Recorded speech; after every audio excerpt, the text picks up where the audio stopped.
ഇപ്പം നിങ്ങൾ ഒരുപാട് ബിസിനസ്സുകാരെ കാണുമ്പോൾ ബിസിനസ്സിൽ സിസ്റ്റത്തിൻ്റെ ആവശ്യകത എന്താണ് അഭി?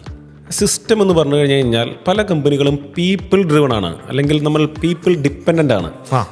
ഓൺടർപ്രണേഴ്സിന് ഒരു കൺഫ്യൂഷൻ ഉണ്ടാവും, ഇന്നൊരാൾ വന്നില്ലെങ്കിൽ ഇന്ന് പണിയാവുമല്ലോ, എൻ്റെ മേജറായിട്ട് ഒരാൾ പോയി കഴിഞ്ഞ് കഴിഞ്ഞാൽ ബിസിനസ്സിനെ ബാധിക്കുമല്ലോ, പെട്ടുപോയി, ഞാനിന്ന് വന്നില്ലെങ്കിൽ ഇവന്മാർ കാര്യങ്ങൾ നേരിട്ട് ചെയ്യുമോ, ഇങ്ങനെയുള്ള പല തരത്തിലുള്ള കൺഫ്യൂഷനും സിസ്റ്റം ഇല്ലാത്തതുകൊണ്ട് വരുന്നതാണ്. അപ്പോൾ സിസ്റ്റം എന്ന് പറയുമ്പോൾ ഒരു പീപ്പിൾ ഡ്രിവൺ കമ്പനിയിൽ നിന്ന് പ്രോസസ് ഡ്രിവൺ ആക്കി മാറ്റുക എന്നുള്ളതാണ് സിസ്റ്റം എന്ന് പറയുന്ന പർപ്പസ് കൊണ്ട് നമ്മൾ ഉദ്ദേശിക്കുന്നത്. അപ്പോൾ സ്വാഭാവികമായിട്ടും എന്തൊക്കെ അഡ്വാൻറ്റേജ് ആണ് വരിക?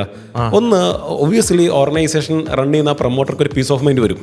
കാരണം എന്താണ്, കുഴപ്പമില്ല, മെക്കാനിക്സ് അവിടെ ഉണ്ട്, ഞാൻ വന്നില്ലെങ്കിലും കാര്യങ്ങൾ നടക്കും, ഒരാളും ഡിപ്പെൻഡൻ്റ് അല്ല, അത് പ്രോപ്പർ മെക്കാനിക്സിൽ പോകുന്നുണ്ടെന്നുള്ളൊരു ഫീൽ കിട്ടും. രണ്ട്, ആൾക്കാരുടെ ഡിപ്പെൻഡൻസിയിൽ നമുക്ക് കുറച്ച് മാറാൻ വേണ്ടി പറ്റും. കാരണം എന്താണ്, അവിടെ നാളെ ഞാൻ വന്നു കഴിഞ്ഞാലും ഇനി വേറൊരാൾ വന്നു കഴിഞ്ഞാലും ഫോളോ ചെയ്യേണ്ട കാര്യങ്ങൾ വളരെ ക്ലിയർ ആണ്. അപ്പോൾ ഒരു സ്റ്റാൻഡർഡൈസേഷൻ എപ്പോഴും ഓർഗനൈസേഷൻ ഉണ്ടാവണമെങ്കിൽ ഒരു സിസ്റ്റം വരിക എന്നുള്ളത് ഇമ്പോർട്ടൻ്റ് ആണ്. മൂന്നാമത്, ഓർഗനൈസേഷൻ സ്കെയിൽ ചെയ്യണമെന്ന് വിചാരിക്കാം.